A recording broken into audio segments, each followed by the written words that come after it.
Blog 8. Accountability and Forgiveness. Accountability is often seen as different things for different people. My idea of accountability was making an apology and taking action to change behavior. For example, my idea of my friend in Vlog 5 taking accountability for her actions is to apologize for messaging me late at night while intoxicated, acknowledging the harm it causes me, and not doing it again. The START model of accountability, which is based on the 4 core values of loving justice, kindness, honesty, humility, and courage, shows that there are 2 parts to accountability: individual accountability and support from the community.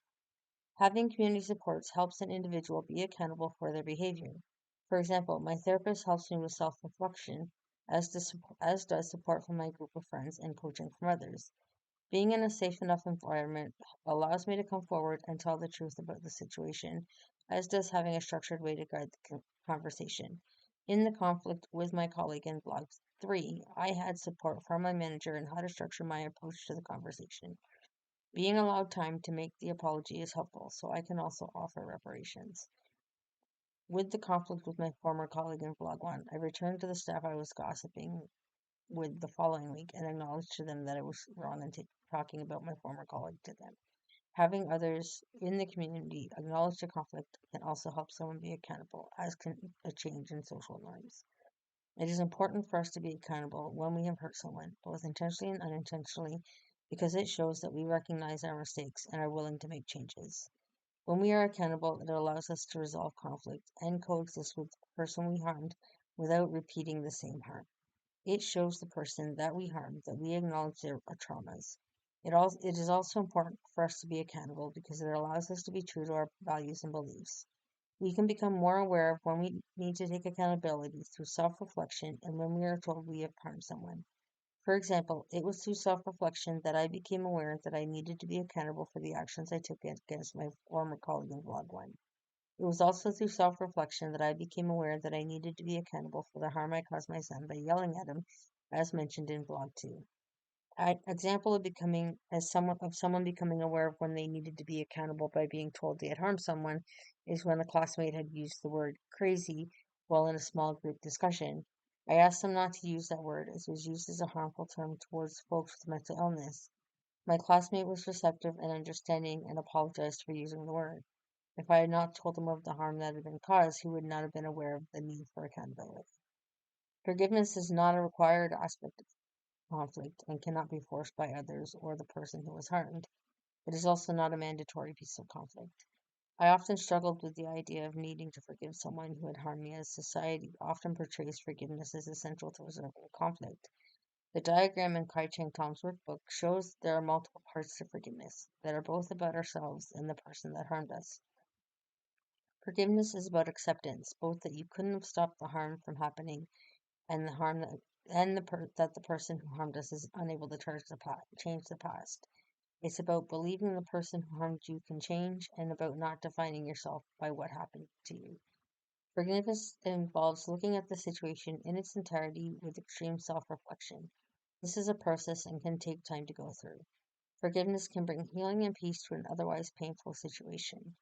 One challenge that might arise when practicing forgiveness is the resistance to the belief that the person is capable of change. I am currently experiencing this with my former colleague from Blog 1. Another challenge that might arise is having the idea that the person can't do enough to repair the damage. While going through this activity in the workbook, after writing down the words I thought I wanted to hear, I felt like nothing changed. The challenge is the thought that nothing done today can repair the harm done from the past. An example of this is with my children's father. He was an abusive person in multiple forms to both me and my children. I have been unable to forgive him and until his death believed that nothing he could do could fix what he did in the past.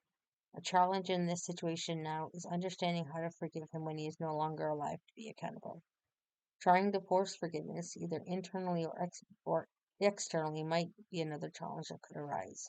As forgiveness is a choice and needs to come by voluntarily, trying to force it can have the opposite effect. In each of the conflicts I have discussed here around forgiveness, I've been under pressure to forgive the person, which has delayed the process, as I have not been able to go through the required process of self-reflection. I was unable to find a friend to practice the questions on page 33 with, but I went over them and considered them as if being asked them about a conflict I would like to work on. I found this very reflective as I've been discussing multiple conflicts throughout this assignment that these questions could apply to. The supportive questions were questions that have helped me to look inside myself to see what traumas hid under the conflict, what my fears are, and what I needed. These they helped me to see what type of community support I need in conflict, and the supportive questions also helped me to see that I already have the answers I am looking for. The challenging questions help me to reflect on the situation. They help me to see that there is more than one side to the conflict and that there are still commonalities between me and the other person even during conflict. The challenging questions help me to see the consequences of if I continued of doing what I was doing and to reflect on what change to, needed to be done so that these questions didn't occur. The challenging questions help me to see the person I want to be and how I want to change in my responses. In summary, the supportive and challenging questions are useful questions as reflections in conflict to come to answers on how to resolve the conflict and how to be the person you want to be going forward.